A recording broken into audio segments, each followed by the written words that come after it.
బంగాళాఖాతంలో అల్పపీడనం ఏర్పడబోతుందని వాతావరణ శాఖ హెచ్చరికలు జారీ చేసింది. ఈ అల్పపీడన ప్రభావంతో ఏపీ వ్యాప్తంగా 3 రోజుల పాటు భారీ వర్షాలు కురిసే అవకాశం ఉందని తెలిపింది. ఈ అల్పపీడనం ఈ నెల 25 నాటికి అల్పపీడనంగా మారే అవకాశం ఉంది. దీని ప్రభావంతో ఈ నెల 27, 28, 29 తేదీల్లో కోస్తాంధ్ర రాయలసీమలో 3 రోజుల పాటు భారీ వర్షాలు కురిసే అవకాశం ఉందని పేర్కొన్నారు. మరోవైపు ఏపీలో తుఫాను హెచ్చరికల నేపథ్యంలో రాష్ట్ర ప్రభుత్వం అప్రమత్తమైంది.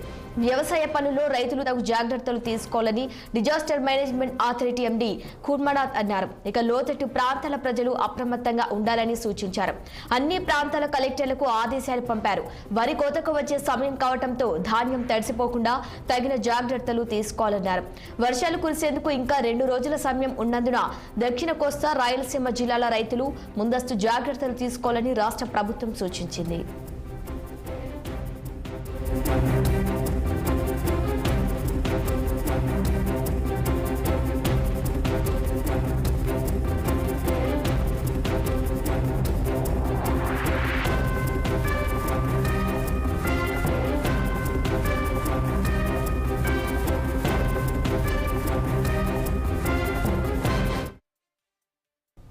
బంగాళాఖాతంలో అల్పపీడనం ఏర్పడబోతుందని వాతావరణ శాఖ హెచ్చరికలు జారీ చేసింది. ఈ అల్పపీడన ప్రభావంతో ఏపీ వ్యాప్తంగా 3 రోజుల పాటు భారీ వర్షాలు కురిసే అవకాశం ఉందని తెలిపింది.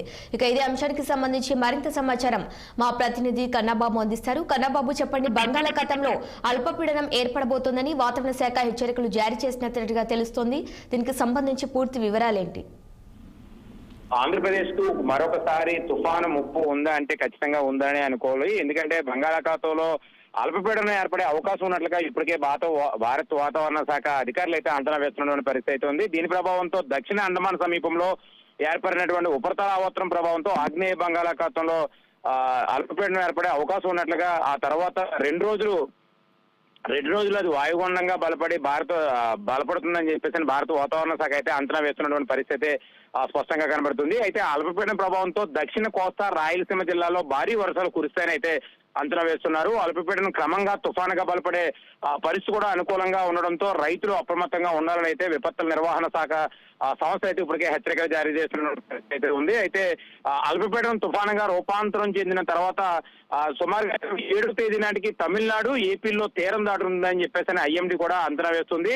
అయితే అల్పపీడన నేపథ్యంలో కోస్తా, దక్షిణ కోస్తా, రాయలసీమ జిల్లాల్లో భారీ వర్షాలు కురుస్తాయని అయితే ఇప్పటికే చెప్తున్నటువంటి పరిస్థితి ఉంది. అయితే వరి కోతలు, వ్యవసాయ పనుల్లో జాగ్రత్తలు తీసుకోవాలని అయితే వాతావరణ శాఖ అధికారులతో పాటు కూడా వ్యవసాయ శాఖ అధికారులు కూడా చెప్తున్నటువంటి పరిస్థితి ఉంది. అయితే హిందూ మహాసముద్రంలో మరియు దక్షిణ మహాసముద్రానికి పైన ఉన్నటువంటి ఉపరితల ఆవర్తనం ఏర్పడింది కాబట్టి దీని ప్రభావంతోనే 23వ తారీఖున ఆగ్నేయ బంగాళాఖాతంలో అల్పపీడనం ఏర్పడే అవకాశం ఉన్నట్లుగా, అంటే ఈ రోజు నిన్న అల్పపీడనం ఏర్పడే అవకాశం ఉన్నట్లుగా అయితే చెప్పడం జరిగింది. అయినప్పటికీ కూడా 1-2 రోజులు అటు ఇటుగా అల్పపీడనం ఏర్పడే పరిస్థితులు అయితే ఖచ్చితంగా ఉంటాయని అయితే చెప్పడం జరుగుతుంది. ఇది పశ్చిమ వాయు దిశగా ప్రయాణించి తదుపరి 2 రోజులు దక్షిణ బంగాళాఖాతంలోకి వాయుగుండంగా మారే అవకాశం ఉంటుందని అయితే ఇప్పటికే అధికారులు అయితే చెప్తున్నటువంటి పరిస్థితి ఉంది. దీని ప్రభావంతో రాష్ట్రంలో 3 రోజుల పాటు కూడా, అంటే మంగళవారం, బుధవారం, లక్షవారాల్లో 3 రోజుల పాటు కూడా భారీ నుంచి అతి భారీ వర్షాలు కురిసే అవకాశం ఉంది. కాబట్టి ఖచ్చితంగా ఈ సమయంలో ఈ 3 రోజుల పాటు కూడా రైతులందరూ కూడా కొంత అప్రమత్తంగా ఉండాలని, అలాగే లోతట్టు ప్రాంత ప్రజలంతా కూడా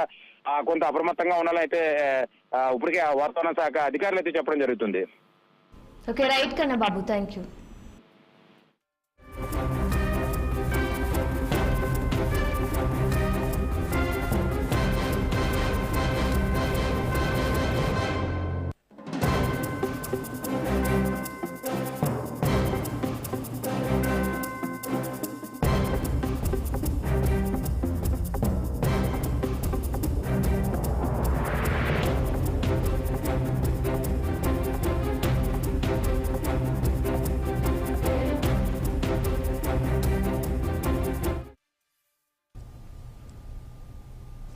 బీఆర్ఎస్